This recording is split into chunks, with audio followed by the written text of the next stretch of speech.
1, 2. Fala galera, ligado no Anchu, beleza? Quinta-feira, né? Mais uma entrevista aí no canal, como já é de costume. Antes de mais nada, eu queria agradecer vocês mais uma vez, para quem já se inscreveu, para quem tá seguindo a gente lá no Instagram. Para você que ainda não se inscreveu, não tá seguindo a gente, fala aí, dá uma moral Dá lá. uma força aí, né, mano? Vamos dar uma força aí pro Paulão Monstro aí, sagrado no Anchu. E é isso aí. Então, fica mais aquele pedido, por favor, se inscreva no nosso canal, tá aqui, né? Certinho o link, também para se inscrever no nosso Instagram, também vou colocar aqui de novo mais uma vez. E hoje, né, antes de mais nada, agradecer a presença desse parceiraço aqui meu, Tamo junto, pô. Miliano. Tá com a camisa aqui do time que ele joga, né, que é o de Prima, que coincidentemente é do mesmo time do Caião, que eu trouxe aqui semana passada, o torcedor do Palmeiras. Porcão aí, né? É complicado. Ele vai estar falando um pouquinho do de Prima aí, mas óbvio que o foco é o time do coração. Né? Lógico. E hoje a gente vai estar falando sobre quem? Coringão. Opa, você é louco? É o maior time do mundo, vamos dizer assim, né? Conversar aqui um pouquinho sobre o Corinthians, sobre o que foi esse ano, o que pode ser ano que vem, né? Na visão do torcedor. Então, antes de mais nada, Henrique, obrigado mesmo de coração Tamo junto, Paulão. por ter aceito o convite. É nóis. E agora se apresenta pra galera, fala um pouquinho de você, pode contar um pouquinho do de Prima, fica à vontade. Bom, meu nome é Henrique, né? Como o Paulão bem disse aí pra vocês. Jogo no de Prima, certo? Nosso presida estava aqui semana passada, dando uma força aí pro nosso brother. Time da Várzea, que já estamos 3 anos aí, né? Indo pro 4º ano, futsal, né? Estamos fazendo planejamento aí para 2020.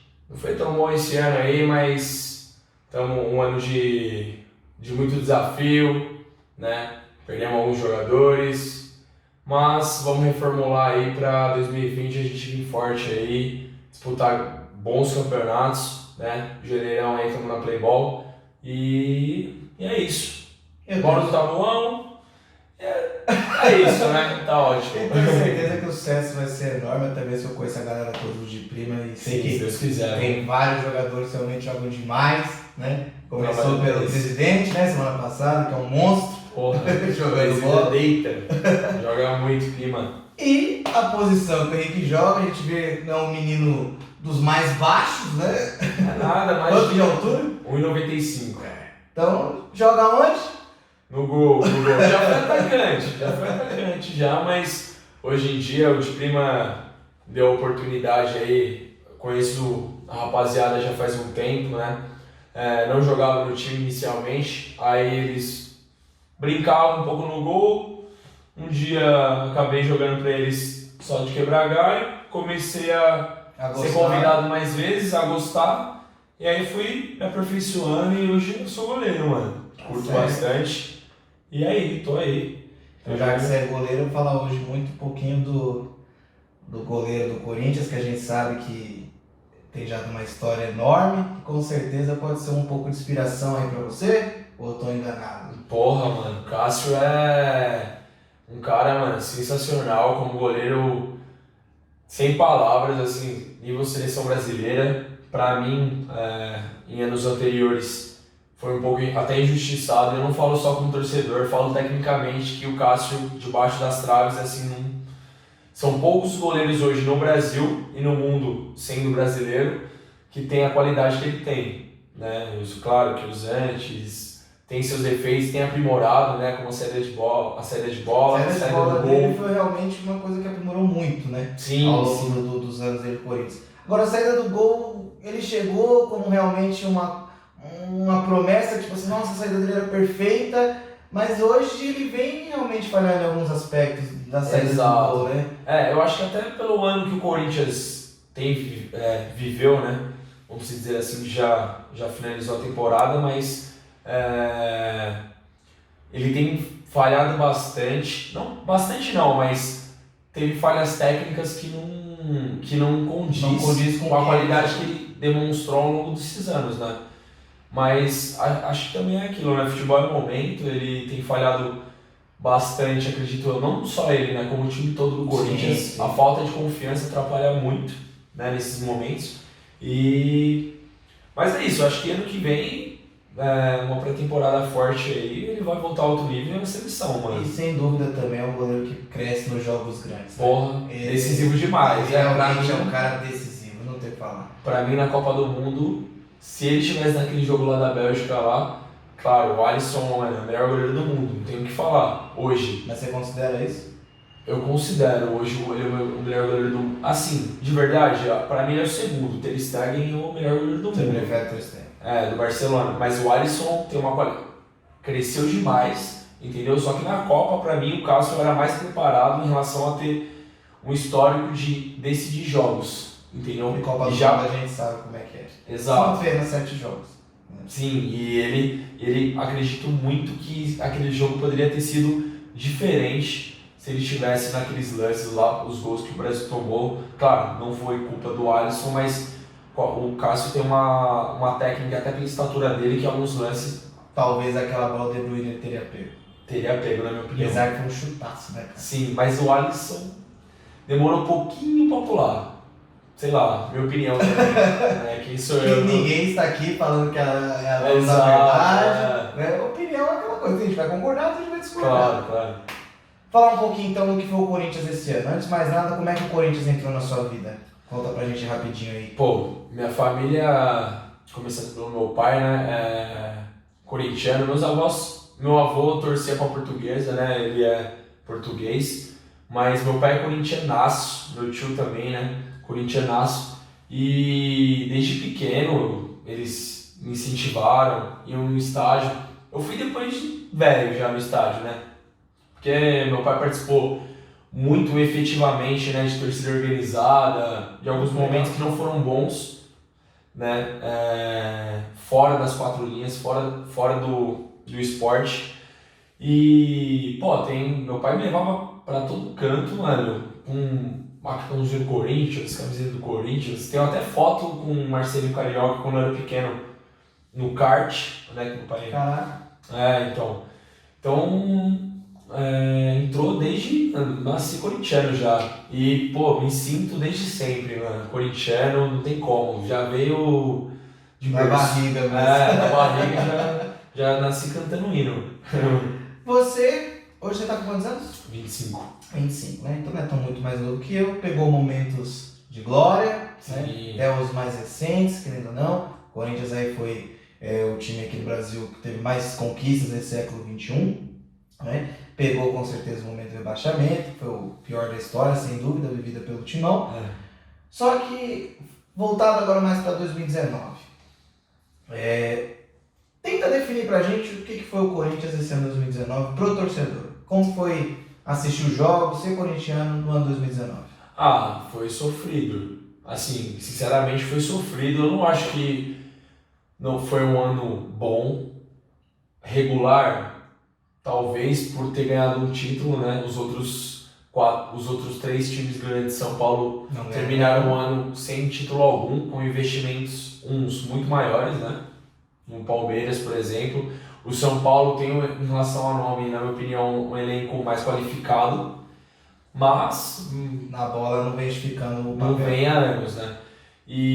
Mas foi muito sofrido, cara. Assim, desde da volta do Carille, né? A gente ganhou o Campeonato Paulista, não foi nossa, pô, o Corinthians mereceu ganhar esse título. Até mesmo que assim, ele falou que exato, ganhou sem jogar bem, né? Exato, não é demérito, entendeu? Foi mérito do Corinthians ter sido campeão, só que o futebol demonstrado não foi aquilo que a torcida espera, né? Aquele jogo contra o Santos, aquela semifinal no Pacaembu. Nossa, aquela semifinal foi horrível. Como foi para um torcedor corintiano ver aquela partida, cara? Não, isso foi vergonhoso.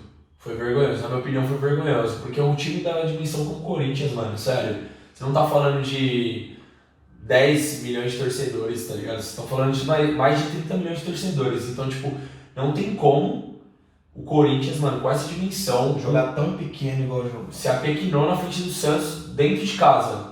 Porque o Pacaembu sempre foi a casa do Corinthians. Por mais que o mando era do Santos, mas exato, não era pra ter jogado daquele jeito. Não era pra ter jogado daquele jeito. Não, era inadmissível jogar daquela forma. Felizmente, passamos pra final, não jogando nada. Muito né? por conta do Cássio, que teve uma Exatamente. noite de gala, Fechou o salvou gol. pelo menos 3 gols fácil, né? Acabou tomando um, mas Pô, que realmente não tinha o que fazer e naquele, a né? pressão foi gigante do Santos, né, mano? O Santos tava Se eu não me engano, voando. foram 29 finalizações, uma coisa contra 70, 30 o Corinthians. quase 80% de posse de bola. Foi ridículo. Algo assim, realmente. tipo, foi uma pressão. Eu citei esse jogo em específico por quê?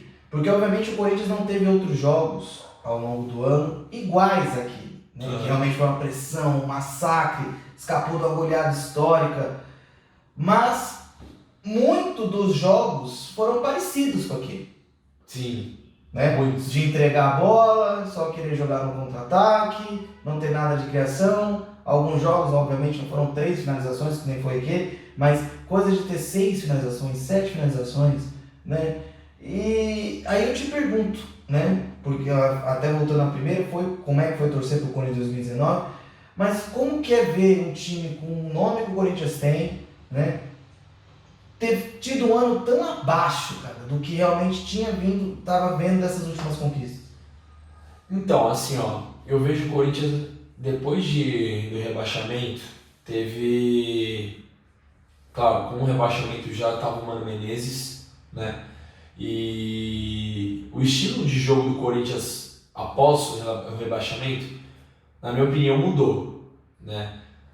Tanto o Mano Menezes quanto o Tite e o Fábio Carille, que é o aprendiz de ambos, né? Discípulo, Tá dos 12 dois. anos lá. O estilo de jogo do Corinthians ficou mais defensivo, virou uma característica do Corinthians. Porém, O ataque era produtivo quando atacava. exatamente, entendeu? O Corinthians, desde 2017, que também foi um ano de glórias, né? Que o Fábio Carille foi efetivado e conseguiu dar 2 títulos pro torcedor corintiano, com pouco investimento. Quando começou o ano escutando a quarta força. Desacreditado totalmente totalmente. desacreditado. E conseguiu demonstrar um futebol, pelo menos no contra-ataque. Tinha esse lado defensivo, total, mas o Corinthians era efetivo, não pipocava. O Corinthians ia lá, um jogo decisivo, primeira chance que tinha, guardava e tinha um resultado, entendeu? E tinha um futebol mais vistoso do que é hoje. Hoje eu acredito que, tipo... Não era aquele que encantava, mas pelo menos é exatamente. aquele, tipo assim, tem Mas a tem garra padrão, corintiana, exato. a raça, A raça. você saía perdendo, não sabia que ia buscar. Né? Exatamente. O que foi esse ano foi totalmente diferente de tudo. Não tem nem o que falar. Pô, aquele título em cima do Palmeiras lá na Arena, em 2018, por exemplo, foi totalmente... Ainda tinha um espírito humano do Corinthians ali. Aquela raça é impressionante. Que sempre teve, né? De jogadores como Guilherme Arana, Maicon, Romero, até mesmo o Jô.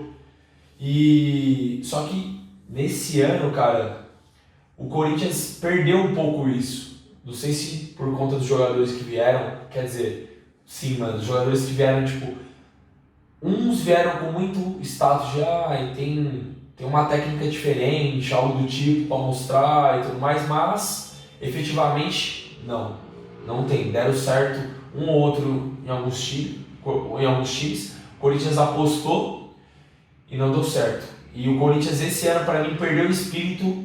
Os jogadores não entenderam o que é jogar no Corinthians, né? E isso dificultou muito o ano do time, entendeu? Jogadores não tão qualificados, na minha opinião, né? Sornosa, o Jadson não conseguiu demonstrar um bom futebol, né? Fez pré-temporada Ele mesmo todo. foi a pior ano da carreira dele. Exato. E a gente não conseguiu ter um homem de referência. O Gustavo, quando começou a despontar, né? Ele acabou se lesionando. Não tinha uma armação meia armadora ali no Corinthians, né? Os meninos da base que poderiam ter tido mais oportunidades, né, no time titular, na minha opinião, tiveram poucas oportunidades, né? Confiaram muito nas contratações que não vingaram ao longo desse ano de 2019 e com o tempo, cara, ele foi perdendo a mão, cara, do time também, entendeu? Porque assim, o Corinthians ainda teve lampejos nesse ano, poucos, mas teve lampejos.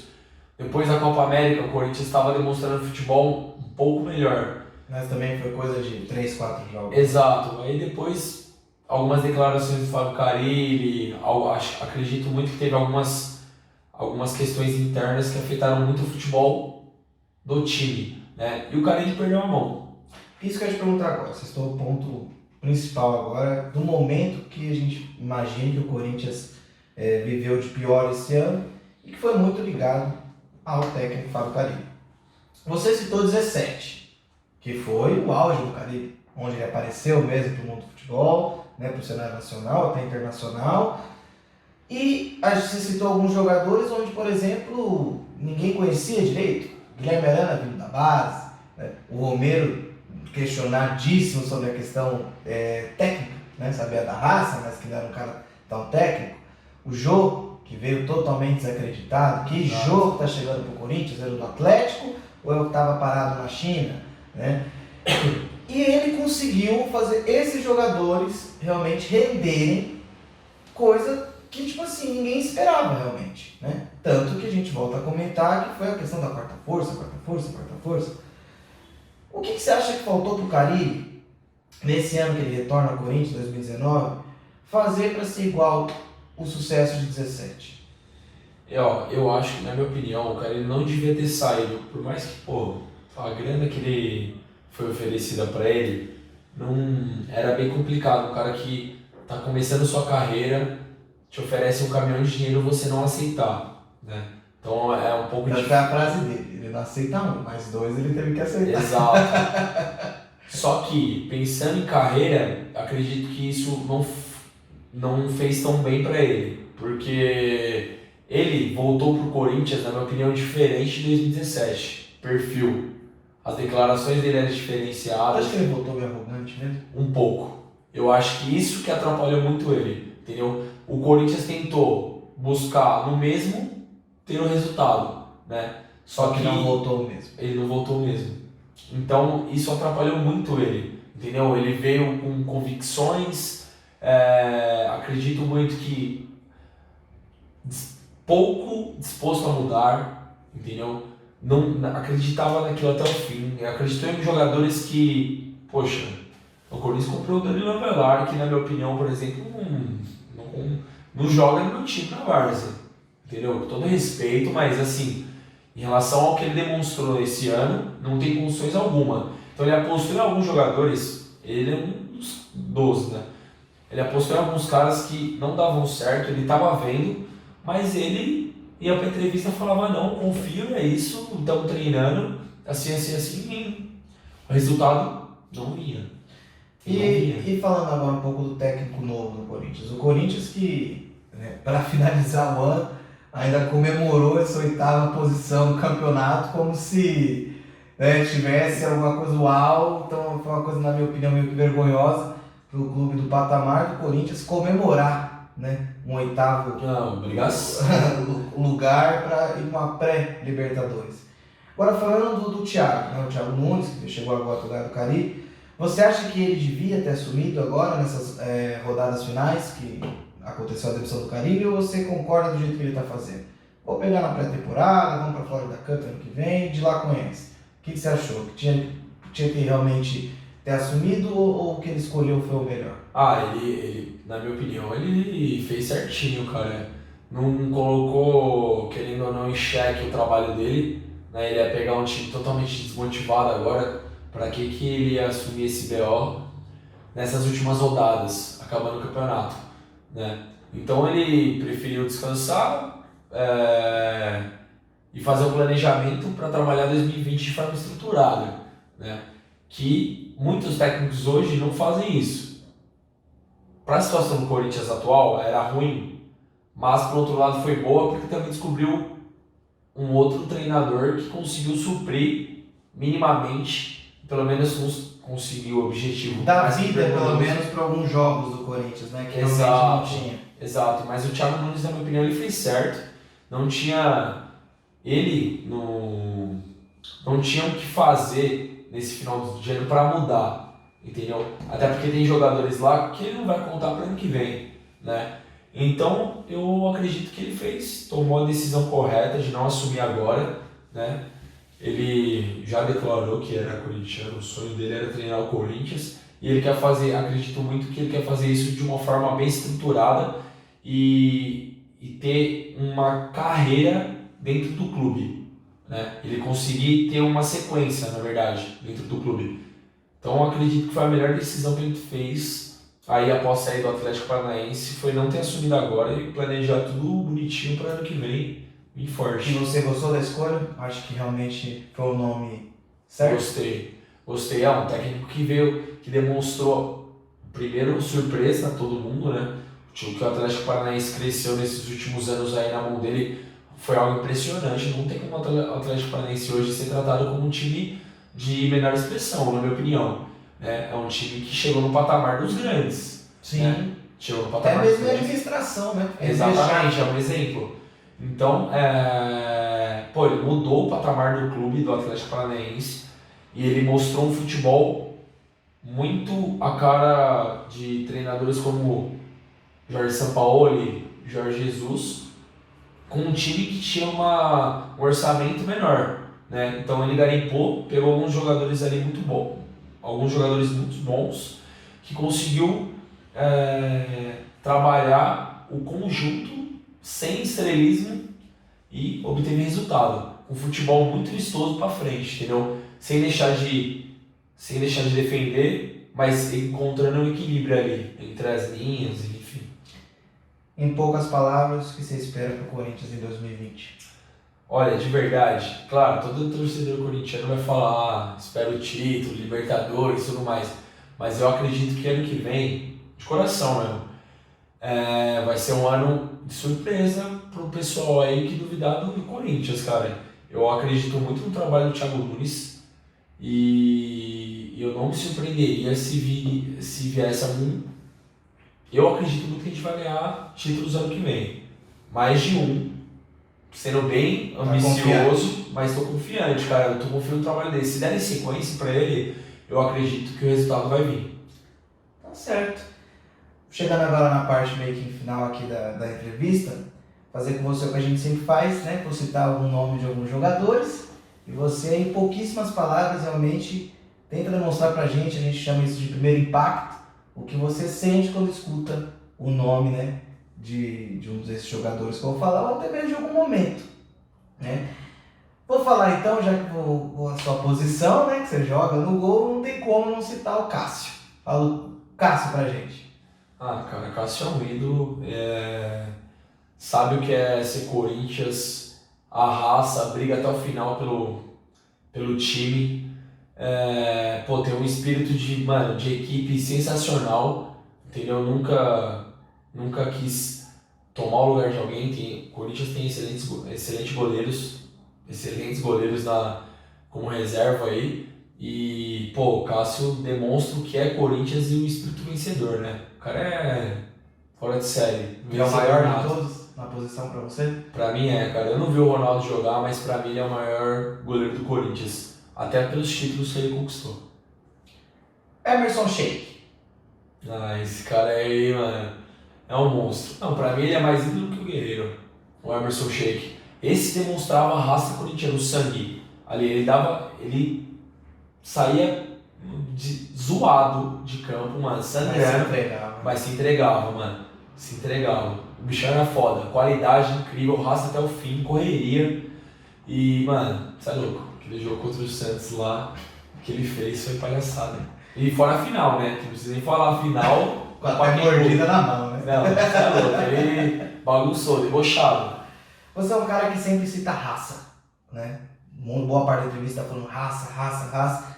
Eu vou citar um cara aqui que eu ainda não citei com outros corintianos que passaram aqui na entrevista, mas que eu acho que foi um cara que faltou um pouco nesse ano de 2019 no time do Corinthians, até mesmo pelo esquema, né, que sempre foi usado, e ele realmente, no meu modo de ver, jogou bem com a camisa do Corinthians, né, e faz falta. Romero. Mano, sinceramente, o Romero, cara, assim, a gente falo até entre amigos, né? Pô, o Romero é meu ídolo. Mas o Romero, pra mim, ele não deveria ter saído do Corinthians, a diretoria fez uma tiração com ele. Ele demonstra o que é ser Corinthians, entendeu? Em relação à raça, espírito de garra. Ele batalhava até o fim, não tinha bola perdida pra ele. E esse ano faltou muito isso no Corinthians. Ele não tinha bola perdida nenhuma. Não era um jogador espetacular em relação à técnica, não era. Mas chegava jogo decisivo, não pipocava, dava a cara a bater, entendeu? E muita gente duvidava dele, do futebol dele, e assim, ele jogava numa posição que poucos jogadores fazem isso no ano. Sem cansar. No ano não, desculpa, em algum clube no país, e sem cansar, cara. Era indiscutível, mano, a disposição que ele tinha para ajudar a instituição. Entendeu? O Romero, pra mim, foi um dos grandes jogadores estrangeiros que passaram pelo Corinthians, por mais que não tinha aquela técnica incrível e não sei o que, mas, mano, o Romero não deveria ter saído. Deus Mero, pô. Infernizado pra mim, Deus Mero.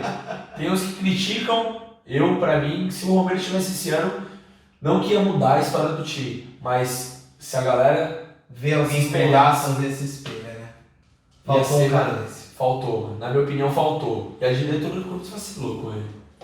Tá certo, né? Foi esses jogadores aí, ó, pra gente o primeiro impacto. Agora pra gente encerrar, né? Eu sempre peço pro convidado montar aqueles 11 dos sonhos dele, você fique à vontade, né? Pode ser o que você viu jogar, pode ser que você não viu, mas né, que ouviu a história do seu pai. Então fique à vontade. Do goleiro até o técnico, por favor, monte esse time do Corinthians aí pra gente.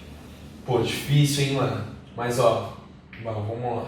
Sua posição. Goleiro Cássio, indiscutível, né? Vi outros grandes goleiros com a camisa do Corinthians, mas o Cássio não tem como. Pra mim, meu time com 11 jogadores seria o Cássio. Na lateral direito, Fagner, também pra mim indiscutível. Não me recordo, o Alessandro ganhou títulos, mas em relação à qualidade O Fagner é mais jogador. e tudo que demonstrou, Fagner. Gil e Gamarra. Lateral esquerdo.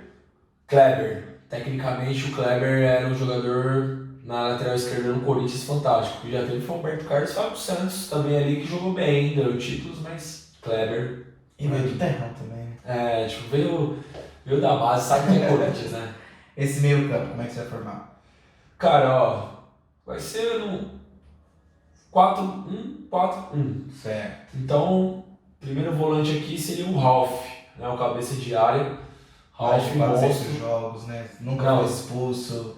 Não, ele é sem palavras. Também outro jogador A gente que... imaginava que era um time do Corinthians, por exemplo, uma seleção assim, né, que a gente fala pra montar às vezes, conversa de boteco, não colocar o Rincon era uma coisa assim que era meio improvável, né? Foi um xerifão mesmo. Sim. Mas eu acho que o Ralf, pelo que eu converso aí com corintianos amigos meus, tá mudando essa visão, cara. O Ralf realmente tá em todos os times que eu troco ideia. Não, o Ralf não... Sem palavras, sem maldade. Só se eu pesquisar Ralf, história do Corinthians, mano, Tá tem junto. o que falar. Tá ligado? Claro, com respeito, pô, vi jogar também, pouco, mas vi jogar em relação a lembranças que eu tenho, mas o Ralf, pra mim, é o nosso cabeça de área, é o primeiro volante. E o restante, como é que você vai fazer? Ralf? Então, o meio campo aí, nessa linha de 4, um segundo volante um pouquinho adiantado, Paulinho. Paulinho. Pelo tudo que ele... Pô, um cara que veio do Bragantino, se eu não me engano. Sim. Ele veio do Bragantino pro Corinthians, fez a estreia na Libertadores, entrou bem, começou a ganhar, depois ganhou a titularidade, fez aquele gol contra o Vasco, mano. Foi fundamental. Sensacional, aquele gol lá foi isso, é louco, mano. Acho que não teve um que quase mandou o coração com aquele jogo lá, do Vasco. E o Paulinho jogou muito pro Corinthians, né? E a gente viu depois, pô, Seleção Brasileira, Copa do Mundo. Barcelona, né? Pô, Barcelona, sem palavras aí. No nosso meio campo, pra mim, é ele. Ao lado dele, eu acho que talvez o maior 10 aí, né, com a camisa do Corinthians aí, que já passou na história aí. Tirando jogadores que eu não vi jogar, mas pra mim seria o Marcelinho Carioca. Claro, Rivelino, salve, sempre. Mas o Marcelinho Carioca, pra mim, ao lado dele aí nesse meu time. Certo. E então, Ralf, Paulinho, Marcelinho. E nas duas pontas, eu vou falar um que até os jogadores do Real Madrid não conheciam muito bem, né? Mas passaram a conhecer depois desse jogo. O Edilson Capetinha, pelo nome já diz, né? O bichão infernizava a vida de todo mundo. Jogou bola demais. Monstro, deitou com a camisa do Corinthians. Você é louco. Na outra ponta? Esse não tem como falar, a gente falou até dele agora há pouco, né? O Sheik. O Sheik pra mim foi muito mais ídolo que o Guerreiro, né? É uma discussão aí que eu já entrei nessas rodas de boteco aí várias vezes, mas o Sheik pra mim foi um ídolo da década, assim, do século, um dos ídolos do século do Corinthians. Pra mim, o Emerson Sheik tá cravado na história, 2 gols numa final de Libertadores, não é pra qualquer um não. E o centroavante? Cara, assim, ó, poderia lembrar do Romero nas pontas, poderia lembrar de diversos, Carlitos Tevez, que é um cara que eu gosto muito também, mas tudo pela história que ele representou, não só no Corinthians, porque ele representou muito pro Corinthians, né? Fez o Corinthians mudar de patamar, na minha opinião, pelo menos ajudou muito, foi um fenômeno, né? Pô, esse cara não tem nem o que falar, melhor, quer dizer, na minha opinião, o melhor atacante que eu vi jogar até hoje, né? Com a bola no pé, dentro, fora da área, de qualquer lugar. É surreal. O gordinho deitou, mano, os Bambi e os porcos que diga, né? Você é louco. E o técnico? Palhaçada. Tem que perguntar. Isso aí já era pra estar escrito já de padrão, pô. Não, eu acho que o Cristóvão Borges, o Tite, né, mano? Você é louco, o que esse cara representou aí pra história do Corinthians, não tem palavras pra descrever, assim. O Tite foi o maior técnico da história do Corinthians, por tudo que ele conquistou. E, pô, meu sonho é que um dia ele volte, conquiste coisas ainda com a seleção brasileira, né? Uma Copa do Mundo, se Deus quiser. Mas o Tite foi o melhor técnico do Corinthians pra mim, da história. Acho que não só pra mim, pra muitos corintianos, se não todos, viu? Maior da história. Com certeza tá cravado o nome dele, os títulos que realmente ele conquistou não tem igual, né? A gente mesmo conversa às vezes aqui que o momento dele na seleção não é um dos melhores, né? Obviamente. Mas que no Corinthians é difícil colocar um outro nome, né? Nessa posição como de técnico é difícil, né? Porque ele conquistou realmente foi surreal. Com certeza. É isso aí, cara. Obrigado mesmo de coração. Pô, agradeço mais uma vez pelo convite, certo? Obrigado. Espero ter outras oportunidades aí. Sem dúvida, a gente vai marcar mais vezes. Seguir a One Two. Pessoal, vamos dar uma força aí, hein, mano. Canalzinho fera aí, esportivo aí pra nós. E é bom ter programas assim aí, mano. Obrigado. Cada vez mais. E fico sucesso feliz total, monstro. Tamo junto. Isso aí, galera. O ano tá acabando, né? Provavelmente é uma das nossas últimas entrevistas. A gente vai dando mais novidade. Mas é isso aí. One Two, obrigado de coração mais uma vez. É isso aí. Quinta-feira que vem a gente volta. Não sei se com a despedida desse ano, mas a gente vai trazer mais informações pra vocês aí. Tamo junto. One Two na veia.